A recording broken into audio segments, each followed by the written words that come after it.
Deuteronomy Chapter 20.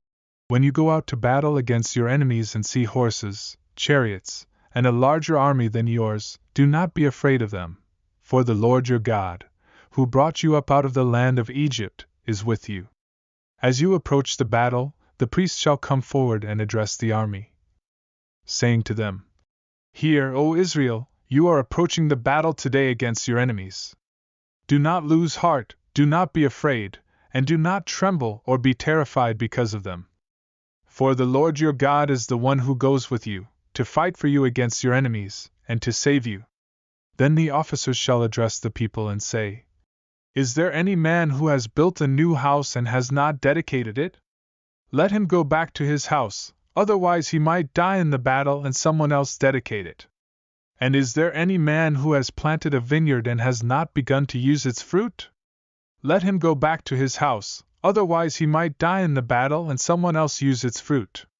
And is there any man who is engaged to a woman and has not married her? Let him go back to his house, otherwise he might die in the battle and someone else marry her." The officers shall speak further to the people and say, "Is there any man who is fearful and fainthearted?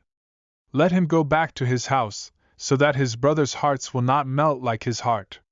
When the officers finish speaking to the people, they shall appoint commanders of armies to lead the people. When you approach a city to fight against it, you shall offer it terms of peace. If it agrees to your terms of peace and opens its gates to you, all the people found in it shall serve you as forced labor.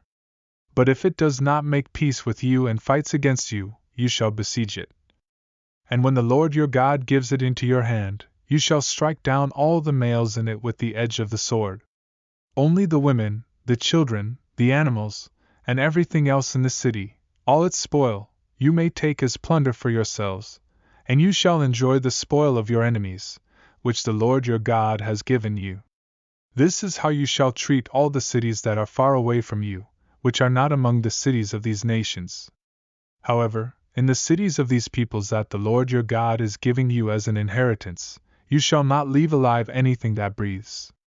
But you shall utterly destroy them, the Hittites, the Amorites, the Canaanites, the Perizzites, the Hivites, and the Jebusites, just as the Lord your God has commanded you, so that they may not teach you to follow all their abominations that they have done in the service of their gods, causing you to sin against the Lord your God.